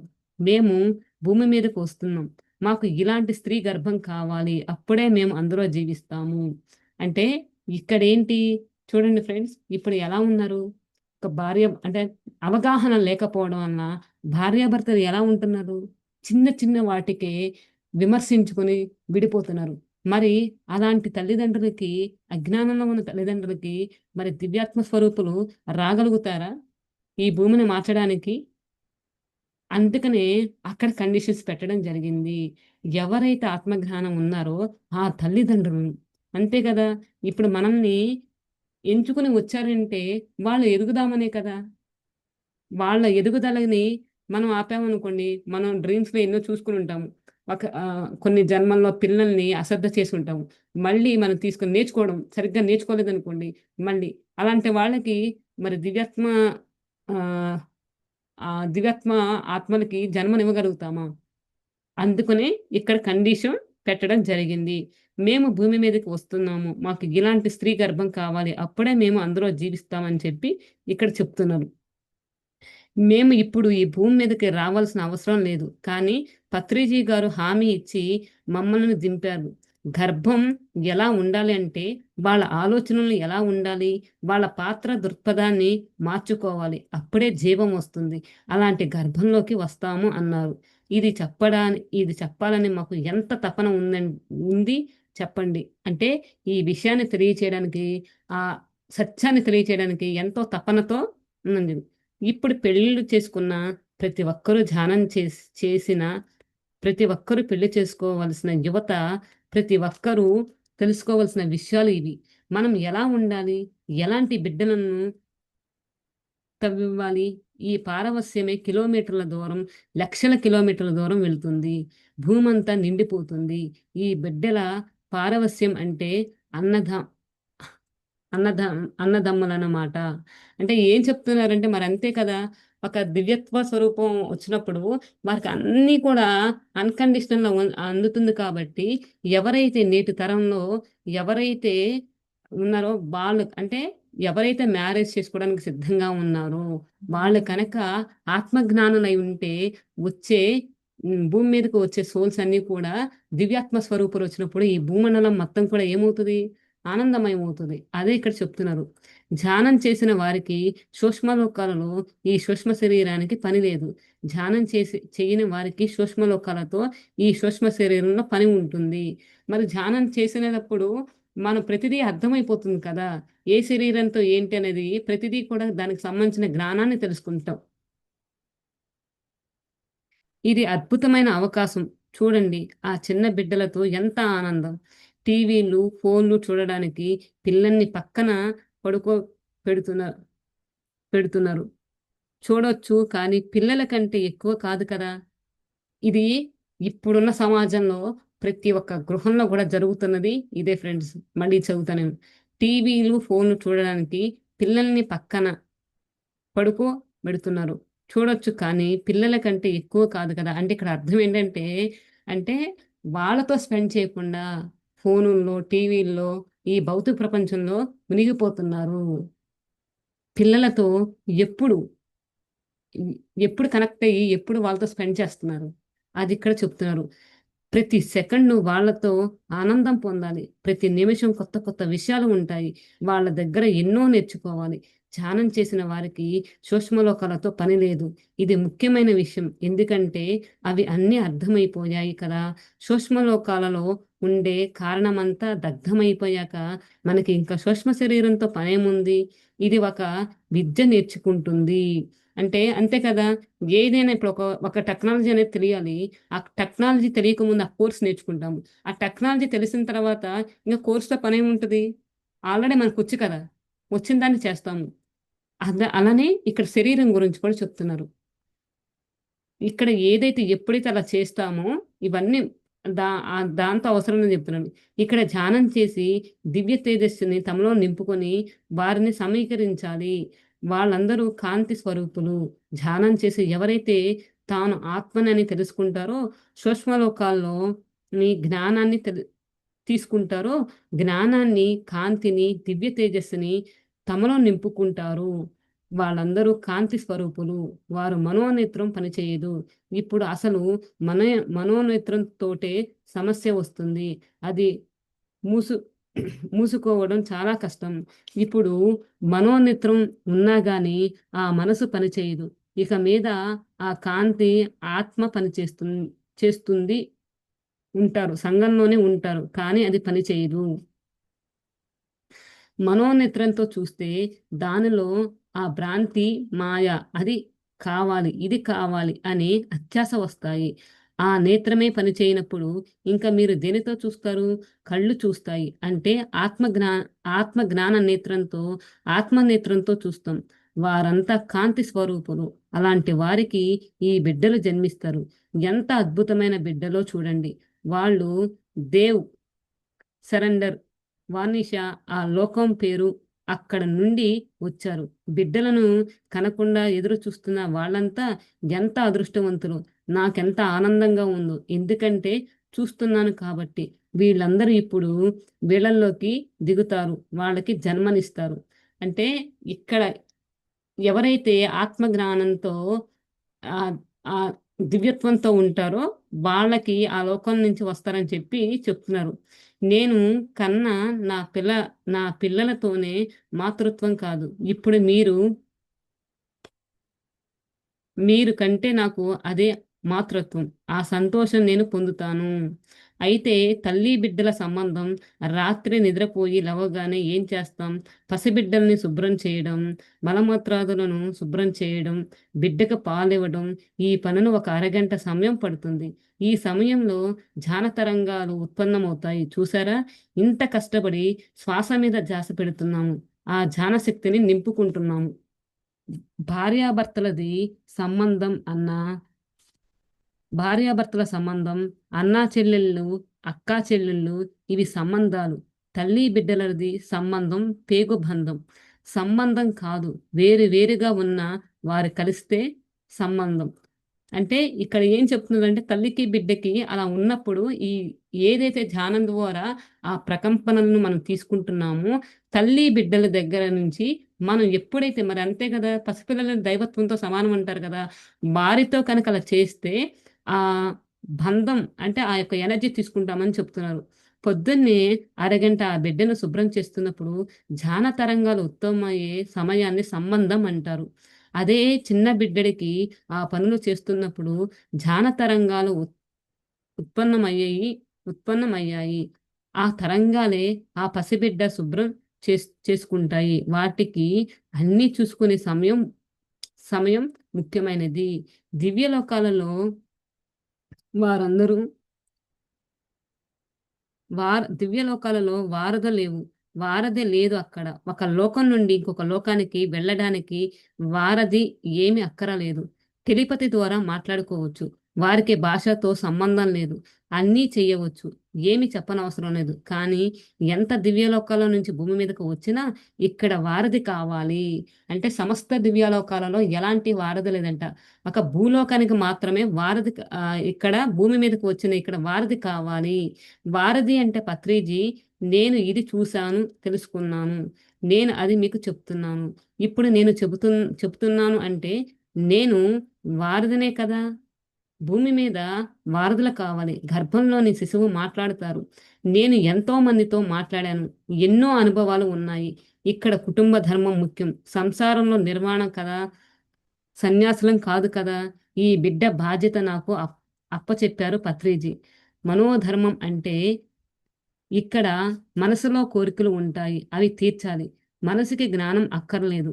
సంగీతం, ఆనందం, కళలు కావాలి. ఇవి తృప్తిగా నేర్చుకోవాలి. అది మనోధర్మం. మరి దాని కోరికలు తీర్చుకోవడం కూడా మనోధర్మమే కదా!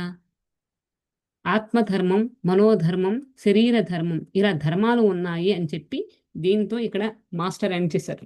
చాలా అద్భుతంగా మనకి అందించారు మాస్టర్. అయితే ఇక్కడ నా యొక్క అనుభవాన్ని షేర్ చేస్తాను ఫ్రెండ్స్. ఇక్కడ నేను ధ్యానం చేసినప్పుడు మాత్రమే ఫస్ట్ మా పాప పుట్టినప్పుడు నాకు ధ్యానం మాత్రమే తెలుసు. ఇది నేను అంతకు ముందు కూడా చెప్పుంటాను.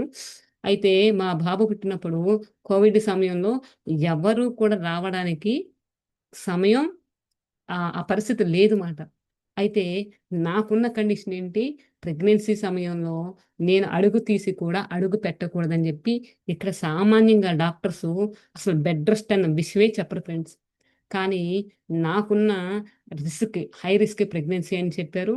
చాలా జాగ్రత్తగా ఉండాలని చెప్పారు. మరి ఇక్కడ నాకొక పక్క పాప ఉంది. సో, మరి కోవిడ్డు ఎవరూ లేరు. నాకేమో బాగా అంటే ఎలా అంటే అక్కడ నాకు వామిటింగ్స్ కూడా ఉండేవి ఫ్రెండ్స్. డిసీనెస్ ఉండేది. ఎప్పుడు ఏది తాగినా కానీ వామిటింగ్ అయిపోయేది.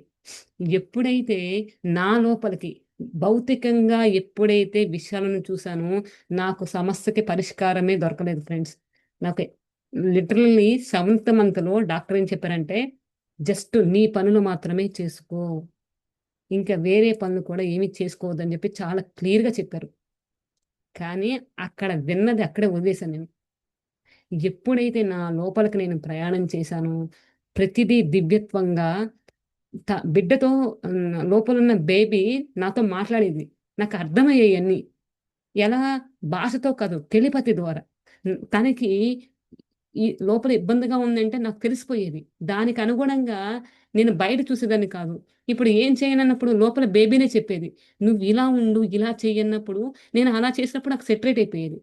తనకి ఏ ఫుడ్ కావాలో కూడా నాకు చెప్పేవాడనమాట. నాకు ఈరోజు స్వీట్ తినాలనుంది. ఈ స్వీట్ కావాలి అనుకున్నప్పుడు నాకు చేసుకునే ఓపిక లేనప్పుడు అప్పుడు తన నుంచే నాకు మెసేజ్ వచ్చిందనమాట. అంటే చూడండి, గెడ్డి జొన్న హల్వా ఎంతమందికి తెలుసో నాకు తెలీదు గానీ, ఒక అదొక షీట్ లాగా ఉంటది. చిన్న చిన్న లేయర్స్‌గా ఉంటాయన్నమాట. అది యాక్చువల్‌గా నానబెట్టి చేయడము దానికి ప్రాసెస్ ఎక్కువ ప్రాసెస్. తనకి అది తినాలనిపించింది. నేను లోపల బేబీతో చెప్తున్నాను. నాన్న ఇప్పుడు నేను లేసి చేసుకునే ఓపిక నాకు లేదు. రేపు కానీ ఇప్పుడంటే, కాదు నువ్వు ఇప్పుడే చెయ్యి అని చెప్పి అన్నాను. ఎలా చెయ్యాలి అని నేను అడిగినప్పుడు, నాకు నా బేబీ చెప్పిన ఏంటంటే, దాన్ని అంటే మిక్సీ ఏస్తే అది పౌడర్ అవుతది. అది పాలల్లో కలిపి అప్పుడు తనకి ఏమేం నట్స్ కావాలో కూడా చెప్పాడు. ఆ నట్స్‌ని నేను వేయడం జరిగింది. చేయడం జరిగింది ఫ్రెండ్స్. ఎప్పుడు రానంత టేస్ట్‌గా అది రావడం జరిగింది. అంటే ఇక్కడ నేనెందుకు చెప్తున్నానంటే, నిజంగా బిడ్డ మాట్లాడతాడా? టెలిపతి ఉంటదా? అంటే ఖచ్చితంగా ఉంటది ఫ్రెండ్స్. బేబీ అంటే జన్మ తీసుకునే ముందు వరకు కూడా తన యొక్క ప్రణాళికని చూసుకుంటాడు. మన యొక్క పరిస్థితులు, మన యొక్క స్థితి, మన ఇంట్లో సిట్యుయేషన్స్ ఎప్పుడు గూడా అనుగుణంగా లేవనుకోండి, బేబీ డిజైన్ మార్చేసుకుంటది. అందుకనే చాలామంది చూడండి, అంటే అది వారి యొక్క డిజైన్ బట్టి ఉంటది. అందరికి ఒకలాగా ఉంటదని కాదు. వారి యొక్క ఆహ్, గత జన్మల యొక్క కర్మ దాన్ని బట్టి ఉంటది. అలానే కనుక మనం ధ్యానం చేస్తే అవన్నీ కూడా రిలీజ్ అయితే కనుక మనం దివ్యత్వం గల స్థితికి వెళ్ళినప్పుడు, దానికి సంబంధించిన జ్ఞానాన్ని పొందుతూ మనల్ని మనం మార్చుకోవచ్చు. నాకైతే కనుక అదే జరిగింది ఫ్రెండ్స్. నాకు మా పాప పుట్టిన తర్వాత నాకు 3 టైమ్స్ మిస్‌క్యారేజ్ అయింది.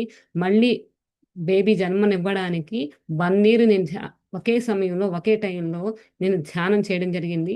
తర్వాత ప్రెగ్నెన్సీ కన్ఫర్మ్ అవ్వడం, దానిలో నాకు అనుభవాలు రావడం కోసమే నా యొక్క డిజైన్‌లో ఉంది కాబట్టి, ఆ స్థితికి రావడానికి నా జీవితంలో అవన్నీ వచ్చాయి. సో, ఎప్పుడైతే మనం మన బేబీతో కనెక్ట్ అయ్యి మాట్లాడతామో, బయటికి వచ్చిన తర్వాత వాళ్ళు అద్భుతంగా అంటే మనకెంత జ్ఞానం తెలిస్తే అంతే పంచామనుకోండి, ఖచ్చితంగా వాళ్ళలో చాలా మార్పు చూస్తాం. వాళ్ళ నుంచి మనం నేర్చుకుంటాము. అలానే పిల్లలతో ఎప్పుడు కూడా అటాచ్ అయ్యి ఉండాలి ఫ్రెండ్స్. అంతేగాని దూరంగా పిల్లల్ని ఎప్పుడు పెట్టకూడదు ఫ్రెండ్స్. అంటే ఇప్పుడు కాపోతే ఈ వయసులో కాపోతే ఎప్పుడు మనం బయట తిరిగేది చేయాలన్న భావనలు ఉంటే గనక అయి మానుకోండి ఫ్రెండ్స్. నేను మా పిల్లలతో అంటే నేను ఎప్పుడైతే మా పిల్లలతో కనెక్ట్ అయ్యి ఉంటున్నానో, మా బాబు మార్నింగ్ టైమ్ స్కూలుకి వెళ్ళేటప్పుడు కానీ, రోజు మొత్తంలో నన్ను ఎప్పుడు కూడా స్పిరిచ్యువల్‌కి సంబంధించిన క్వెషన్స్ ఏస్తూనే ఉంటాడు. నాకు చాలా మిరాకిల్ అనిపిస్తదనమాట. అసలు నన్ను మా బాబు ఏమి అడిగాడంటే, "అసలు ఈ ప్లానెట్ ఎలా క్రియేట్ అయింది? అసలు ఈ విశ్వం ఎలా క్రియేట్ అయింది? ఎలా వచ్చాయి? ఈ పంచభూతాలు ఎలా వచ్చాయి? అసలు ఈ వెదర్ ఎందుకు చేంజ్ అవుతుంది?" ప్రతిదీ కూడా స్పిరిచ్యువల్‌కి సంబంధించిన క్వెషన్స్ వేయడం జరుగుతుంది. అప్పుడు క్వెషన్స్ వేసినప్పుడు నేను నా లోపలికి కనెక్ట్ అయినప్పుడు తనకి ఏ విధంగా చెప్పగలనో ఆ విధంగా చెప్తాను. తనకి కనుక ఆన్సర్ సాటిస్ఫాక్షన్ అయితే గనక యెస్ కూర్చొని ఆపేస్తాడు. తనకి కనుక ఆన్సర్ కనుక సాటిస్ఫాక్షన్ లేకపోతే మళ్ళీ దాన్ని నాకు అర్థమయ్యే విధంగా అడుగుతాడనమాట. అప్పటికి రానప్పుడు నేను ధ్యాన స్థితిలో కూర్చున్నప్పుడు మాస్టర్స్ అంటే నా నా ఎదురుగా ఉన్నది కూడా బిడ్డలో ఉంది కూడా మాస్టరే కదా! ఎప్పుడైతే నా ద్వారా మరి తనకి ఆ జ్ఞానాన్ని అందించాలి కదా! నన్ను ఎంచుకొని వచ్చాడు కాబట్టి ఆ జ్ఞానాన్ని నేను పంచాలి కదా! ఆ జ్ఞానాన్ని నాకు అర్థమయ్యేలాగా అవతల బేబీకి చెప్పే ఆ బిడ్డకి చెప్పే విధంగా నాకు జ్ఞానాన్ని ఇమ్మన్నప్పుడు మాస్టర్స్ ఎన్నో సార్లు నాకు అలా హెల్ప్ చేయడం జరిగింది ఫ్రెండ్స్. అంటే ఇక్కడ పిల్లల యొక్క పెంపకం అనేది భార్యాభర్తలకి ఇద్దరికి కూడా సమాన హక్కు ఉంది. భర్తే చేయాలని కాదు, భార్యే చేయాలని కాదు. భార్యాభర్తలు ఎప్పుడైతే అన్కండిషనల్ లవ్లో ఉంటారో పిల్లలు కూడా అలానే పెరుగుతారు. అది మన వ్యవస్థ ఇప్పుడు చెప్పారు కదా! భూమి మీదనే వ్యవస్థ అలా ఉంది. కానీ అది మార్చే శక్తి కూడా మనలోనే ఉంది. అది మనం ఆ ఎనర్జీస్‌తో మనం మెడిటేషన్ చేసేటప్పుడు ప్రతి ఒక్కరు కూడా ఆ స్థితిలో ఉన్నట్టుగా మన ఊహాశక్తితో, సంకల్ప శక్తితో సృష్టిస్తే అద్భుతంగా అన్నీ కూడా సరైన సమయంలో, సరైన విధంగా సృష్టించబడతాయి ఫ్రెండ్స్. చాలా అద్భుతమైన జ్ఞానాన్ని మనకి కోనేరు వరలక్ష్మి మాస్టర్ చాలా అద్భుతంగా అందించారు. ఆ జ్ఞానాన్ని నా ద్వారా మీతో పంచుకోవడం అనేది నిజంగా మీ అందరికి కూడా కృతజ్ఞతలు. Thank you so much masters. ఇంతసేపు విన్నారు. నేను ఈరోజు అది కంప్లీట్ చేయాలనే ఉద్దేశంతో నేను అది కంప్లీట్ చేశాను మాస్టర్. అంటే మన శరీరంలో ఉన్న భాగాలు దివ్యత్వానికి ఎలా వెళ్ళాలి? దివ్యత్వ సోల్‌ని భూమి మీదకి ఎలా తీసుకురావాలి? మన ఆలోచనలు, మన భావాలను మనం ప్రతిదీ మార్చుకుంటే ఎలా ఈ భూమి మీదకి తీసుకురావచ్చు? ప్రతి వ్యవస్థలో దీన్ని ఎలా మార్పు తీసుకురావచ్చు? అంటే అన్ని వ్యవస్థ చిన్నాభిన్నం అయిపోయినా కానీ మాతృ వ్యవస్థ మాత్రం చిన్నాభిన్నం అవ్వలేదు. దానికి కారణం కూడా చెప్పారు. నిజంగా ఇక్కడున్న మాతృమూర్తులందరికీ, ప్రకృతి మాతకి, ప్రతి ఒక్కరికి కూడా హృదయపూర్వక కృతజ్ఞతలు మాస్టర్. ఇంతసేపు ఈ జ్ఞానాన్ని విన్న మీ అందరికీ కూడా కృతజ్ఞతలు. థ్యాంక్ యూ అండి. దీని గురించి ఎవరైనా ఏదైనా షేర్ చేసుకోవాలంటే షేర్ చేసుకోండి మాస్టర్స్. ఏదైనా క్వెషన్ ఉన్నా కానీ అడగండి. హ్మ్.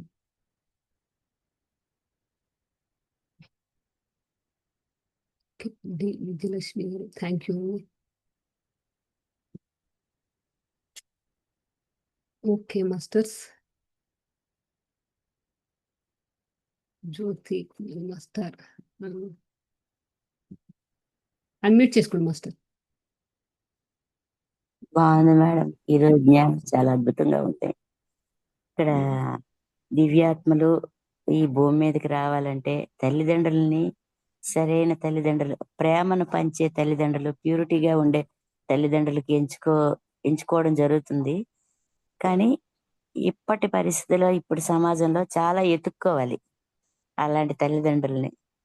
ధ్యానం, జ్ఞానం అన్నది అందుకే పత్రికారేమో ముందు ఆలోచన. ఆయన త్రికాల జ్ఞాని కాబట్టి అన్ని ఆలోచించే ఆడవాళ్ళనే ముందు ఎంచుకున్నారు ఆయన.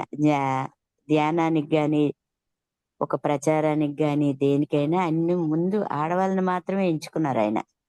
ఫస్ట్ నుంచి ఆ మహిళ మహిళ మహిళ అంటూనే ఆయన అన్ని మహిళా ధ్యానాలు ఇలాగా అలాగా చేయించారన్నమాట. చాలా చేయించారు.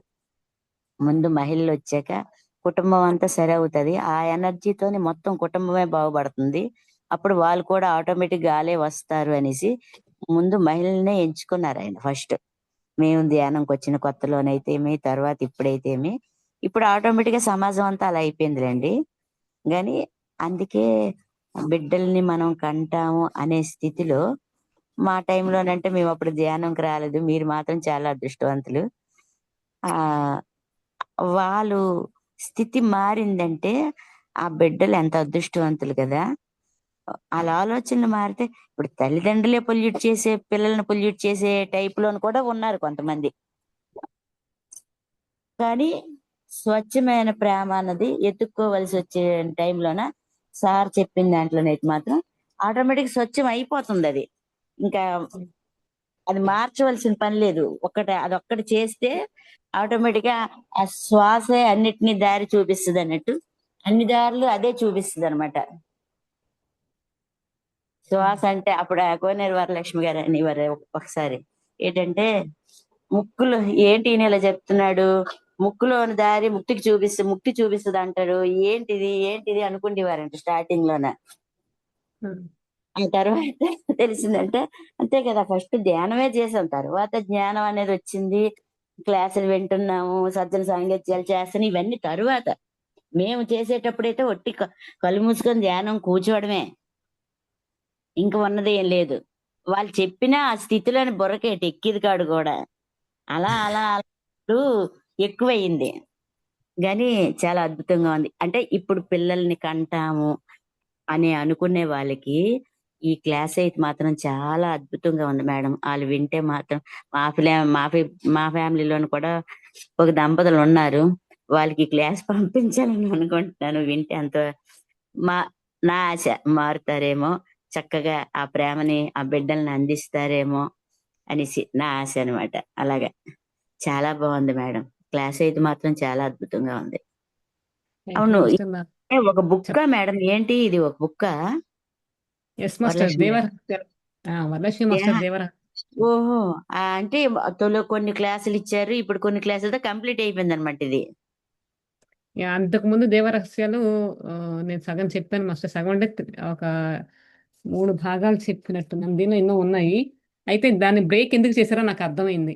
నాకు ఆ జ్ఞానం రావడానికి వేరే బుక్స్ చదవడం, ఆ జ్ఞానాన్ని అందించిన తర్వాత ఈ జ్ఞానాన్ని చెప్పడం ద్వారా జరుగుతుంది. అందుకనే మేబీ మాస్టర్స్ ఈ బుక్ పక్కన పెట్టించి ఇన్నరెత్తు ఇన్నరెత్తు నాలో చాలా ట్రాన్స్ఫర్మేషన్ అండి. చాలా అద్భుతమైన జ్ఞానం. ఆ జ్ఞానం ఎప్పుడైతే ట్రాన్స్ఫర్మేషన్ ఉందో ఏ బుక్ చదువుతున్నా కానీ అది ఆత్మస్థితిలో అర్థం చేసుకోగలుగుతున్నాను.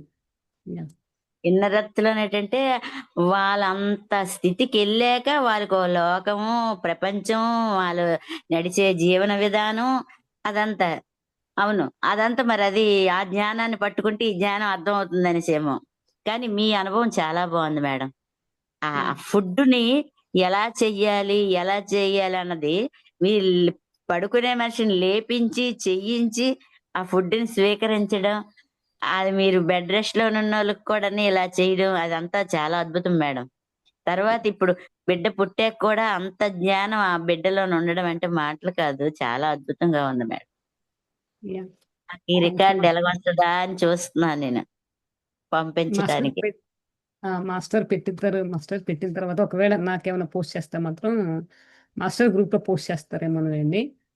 తప్పకుండా. యాహ్! థాంక్ యూ అండి. బావుంది. చాలా బావుంది madam. Thank you very much. ఎంత అద్భుతమైన జ్ఞానాన్ని ఇస్తున్నారో మీరైతే.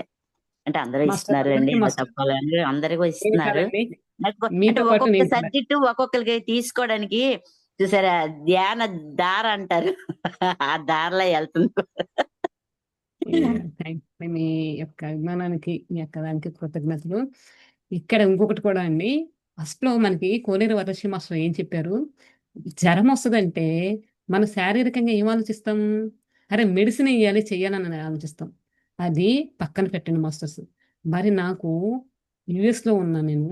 సామాన్యంగా ఇక్కడ డాక్టర్స్ బెడ్ రెస్ట్ అనే పాయింటే చెప్పరు మాస్టర్స్. ఎంతో సీరియస్ అయితేనే చెప్తారు. మరి అంత సీరియస్ సమయంలో ఆ విషయాలు ఏమీ కూడా నేను ఆత్మస్థితిలోకి తీసుకోలేదు. భౌతికంగా తీసుకోలేదు. ఉన్నదాన్ని అసలు దైవం అనేది మనలోనే ఉంది. మార్చుకునేది మనలోనే ఉందని ఆ థాట్‌ని ఎప్పుడైతే మార్చానో, మరి బిడ్డకే జన్మనివ్వడం జరిగింది. ఇంకా చెప్పాలి అంటే అసలు నన్ను ప్రెగ్నెన్సీ ప్లానే చేయొద్దని చెప్పారు. అసలు సెకండ్ ప్లాన్ అనే దానికి వెళ్ళొద్దు. మహా అయితే 2 ఐ మీన్ 2 నెలలు, 3 నెలలు అంతకు మించి కాదని చెప్పారు. మరి అది ఎలా సాధ్యమైంది? దానికి 100% నేనే ప్రూఫ్ అండి. అంటే 3 నెలలు కూడా మోయలేను అని చెప్పిన వాళ్ళు, మనలో మనతో మనం కనెక్ట్ అయితే, మనలో దివ్యత్వానికి కనెక్ట్ అయితే, యూనివర్స్ అన్ని చూస్తదనటానికి నేను ప్రత్యక్ష సాక్షిని. 9 నెలలు చక్కగా బిడ్డని నా పనులు నేను చేసుకున్నాను. నా పనులతో పాటు భౌతికమైన పనులు ఏమి పెద్ద బరువులు అలా ఏం కాదు. చక్కగా అన్ని పనులు చేసుకున్నాను. ఇంకా చెప్పాలంటే గనక ఏ ప్రెగ్నెంట్ లేడీ అయితే తన పనులన్నీ స్వయంగా చేసుకోగలుగుతదో, పాజిటివ్‌గా ఉంటదో ఆ బిడ్డ అన్నీ నేర్చుకుంటాడు ఫ్రెండ్స్. ఎంత అద్భుతంగా ఉంటే అంత అద్భుతంగా ఒక అంటే ఒక కారుని మనం ఏం చేస్తాము మార్కెట్‌లోకి రిలీజ్ చేయకముందే వాటన్నిటిని కూడా కరెక్ట్‌గా ఫిక్స్ చేస్తే అప్పుడు మార్కెట్‌లోకి అది రిలీజ్ అయిన తర్వాత దాని యొక్క రేటింగ్ ఇస్తారు. అలానే ఒక బిడ్డని ఆ 9 నెలలు కనుక తల్లిదండ్రులు కనుక అద్భుతంగా ప్రేమతత్వంతో ఉంటే అద్భుతమైన బిడ్డలు భూమి మీదకి రావడం జరుగుతుంది. మరి గిన్నెరత్తులో కూడా అంతే కదా! గిన్నెరత్తులో కూడా మాస్టర్స్ అదే చెప్పారు. తల్లిదండ్రులు ప్రకృతిలో మమేకం అవ్వాలి. ఇవన్నీ మనకి మరి సీతాదేవి ఆ అడవులకి ఎందుకెళ్ళింది అలా ఏం కాదు. ప్రణాళిక అది. మనందరికి చెప్పడానికి. ప్రకృతితో మమేకమైతే ఆ బిడ్డలకి జన్మనిస్తే అద్భుతమైన జ్ఞానాన్ని పొందుతారు. ఇవన్నీ మనకి సరికాని భావాలు అంటే చీకటి కోణాలు ఏం చేశాయంటే తప్పుడు మార్గంలోకి తీసుకొచ్చాయి. ఈ భూమండలం మొత్తం కూడా అలాంటిది ఉంది కాబట్టి మరి ఎంతోమంది మాస్టర్స్ దాని మీద ప్రాక్టికల్ చేసి సాధన చేసి చివరికి సుభాష్ బ్రహ్మర్షి పత్రిజీ ద్వారా ఈ భూమండలాన్ని కాంతిమయం చేశారు. ఆ కాంతిమయంలో మనమందరం కూడా ఉన్నాము. మనందరం ఉన్నామంటే ఎంత అదృష్టవంతులో మరి గమనించుకుని మనల్ని మనం మార్చుకుందాం. పక్క వాళ్ళని మార్చడం కాదు, మనల్ని మనం మార్చుకుంటే ఆటోమేటిక్గా మన చుట్టూ పరిస్థితులన్నీ మారిపోతాయి. వ్యవస్థ అలా ఉంది. అక్కడ అది కూడా చెప్పారు. ఆ ఎనర్జీ మార్చేస్తుంది మేడం. Yes master. అంటే మనం సపరేట్ గా చేస్తే చెయ్యొచ్చు కొంతవరకు, కానీ కొన్ని ఎనర్జీలు ఏంటంటే పక్కనున్న వాడికి కూడా మారుస్తుంది. ఎస్. అంత అంటే నిన్న నిన్న చిన్న విషయం ఒకటి చెప్తాను. నిన్న నాకు ఇంట్లో ఫంక్షన్. ఎండ అంటే మాకు చాలా వేడిగా ఉంది. అసలు ఒక్క నిమిషం స్టవ్ దగ్గరికి వెళ్తే అలాగ లోపల నుంచి వాటర్ కారిపోతుంది అనమాట. అంత వేడిగా ఉందన్నమాట ఈ మధ్యన. అయితే ఆటోమేటిక్ నిన్న ఏంటంటే మొత్తం మేఘం వేసింది. మేఘం వేసి చల్లదనం వచ్చింది తెలుసండి. చల్ చల్లదనం వచ్చింది. నాకు హెల్ప్ చేయడానికి నాకు కొంచెం హెల్త్ ప్రాబ్లం ఉంది. అయితే హెల్ప్ చేయడానికి కూడా ఒకళ్ళకి వేరే చెప్పానన్నమాట. కొంచెం నాకు అక్కడ కొంచెం సర్ది పెట్టండి, అన్ని రెడీ చేసుకుంటాను, కొంచెం కొంచెం హెల్ప్ చేయండి అని చెప్పానన్నమాట. తను చేస్తానన్న ఆవిడకేమో అనుకోకుండా ఇంకొక ఇంకొక దగ్గరికి వెళ్ళవలసి వచ్చిందనమాట. తనేమన్నారంటే, సారీ అండి, నేను అంతా చేద్దాం అనుకున్నాను గాని నాకు ఇలాగ వచ్చింది, మీకు చెప్పాలంటే బాధ అనిపించింది రాననేసి అని చెప్పేసి అన్నారన్నమాట. సరే ఇంకేం చేస్తాం, నాతోనే చేయించుకోవాలనుకున్నారేమో మాస్టర్స్, కానీ ఏదైతే అది అవుతుంది అనేసి అనుకున్నాను. అనుకున్నప్పుడు ముందు రోజు రాత్రి మెసేజ్ పెట్టింది, లేదండి జ్యోతి గారు నేను వస్తున్నాను, మీకు హెల్ప్ చేస్తున్నాను అని చెప్పి మెసేజ్ పెట్టింది అనమాట తను. క్లైమేట్ ఎంత చేంజ్ అంటే నాకు ఉదయం నుంచి ఆ ప్రకృతికి ఎన్నిసార్లు వద్దని చెప్పుకున్నానో లెక్కలేదు అసలు. అంత క్లైమేట్ చేంజ్ అయింది అనమాట.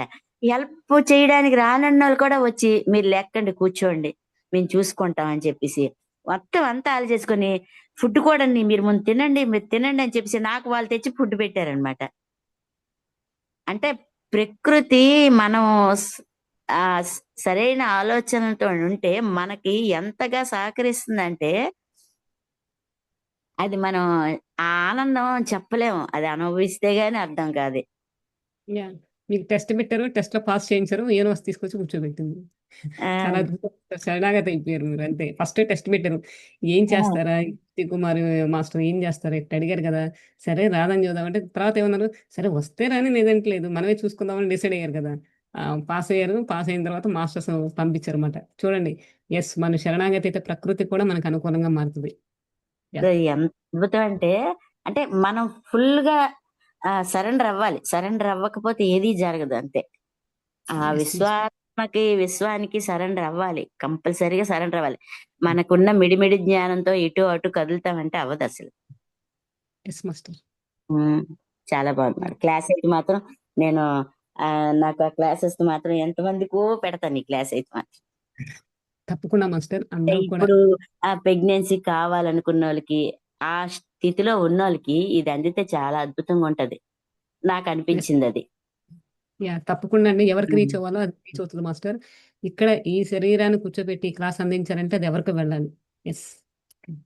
చాలా థ్యాంక్ యూ అండి. బాగుంది madam. Thank you, thank you, thank you very much. Thank you.